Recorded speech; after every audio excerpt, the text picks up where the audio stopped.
Fala, moçada! E aí, prontos para mais um papo sobre essa coisa linda, ortodontia? Vamos lá? O que a física tem a ver com ortodontia? Eu perguntaria para vocês, qual desses dois casos é mais fácil de ser tratado?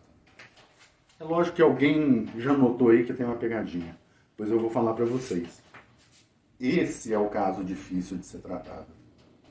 Isso é simples, porque neste caso, em que os dentes estão todos embaralhados, eles têm uma boa relação, a natureza é sábia. Nós temos aqui uma relação de classe 2, extraímos um dente aqui, temos aqui uma relação de classe 1, mas com falta de espaço, extraímos um dente aqui, extraímos um dente na frente e pronto, está tudo acabado, a gente fecha essa boca. Essa boca tem uma boa relação. E além do mais, toda a relação cefalométrica dessa boca é boa.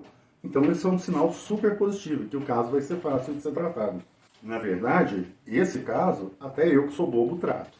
De outra forma, esse caso, que é aquele segundo que eu mostrei, esse é o caso difícil. Mas por quê? Não parece que tem uma relação melhor do que aquele outro? Sim, tem uma relação de dentes melhor do que aquele outro, mas não tem uma relação de osso e nem de osso entre os dentes melhor do que o anterior. Vamos ver como é que isso funciona?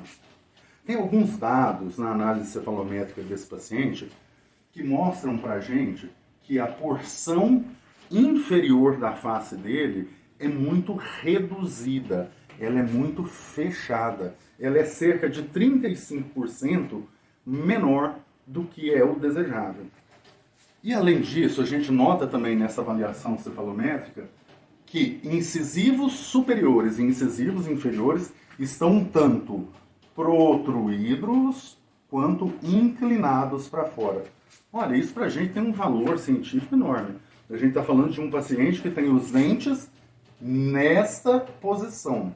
E a gente está falando também de um paciente que tem a dimensão vertical inferior muito diminuída. Qual a relação dessas duas coisas? Veja bem, à medida que a dimensão vertical inferior é diminuída, a musculatura manifesta seu potencial.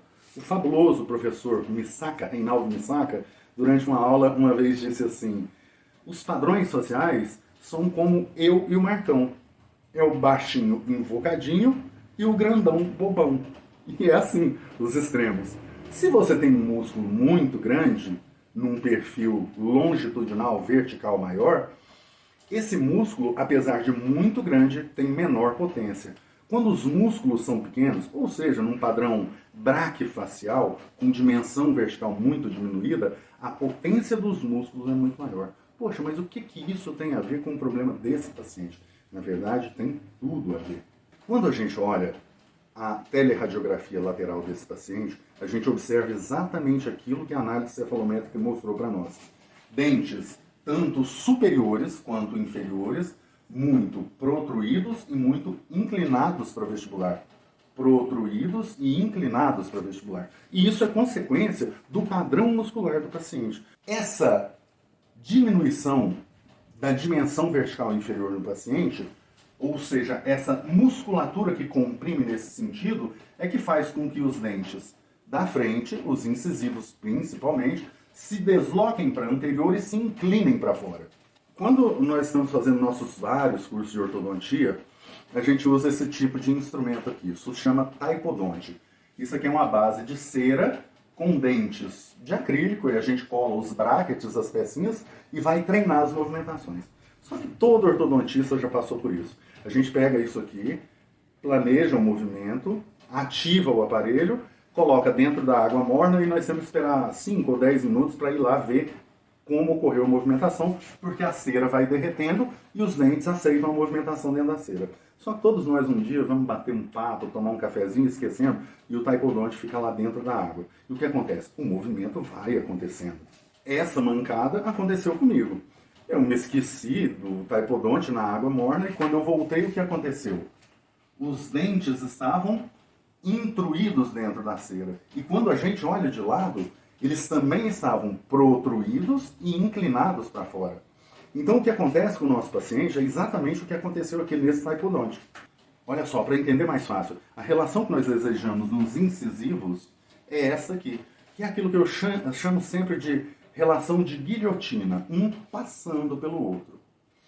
Essa é a posição para uma função ótima dos incisivos, ou seja, os dentes da frente. O nosso paciente não tem essa relação. Os dentes dele não se fecham como esses. Então, a dissipação de força, ao invés de ser vertical, passa a ser com esse tipo de angulação. Isso tem consequências? Sim, tem consequências. Olha só, talvez um pouco mais difícil de entender para quem não é dentista, mas olha, a parede interna desse dente não é lisa assim, ela tem uma anatomia própria. Mas esse dente aqui, ele está liso. Olha esse aqui por dentro, como está liso. Vê que tem uma camada mais esbranquiçada aqui e aqui um amarelo. Esta camada esbranquiçada chama-se esmalte, é a camada externa do dente. Essa mais amarelo intenso é a camada interna do dente. Olha essa outra fotografia. A camada esbranquiçada e aqui um desnível. Poxa, o que está acontecendo? Você está querendo me dizer que esse paciente desgastou o dente? Talvez não. É mais provável que tenha acontecido uma coisa que nós chamamos de abifração.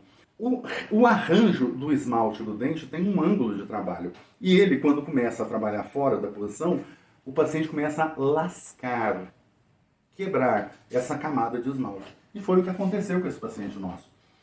Em todos os dentes da frente, ele tem essa fratura da camada de esmalte. Porque a camada de esmalte é uma camada rígida, ela não é viva.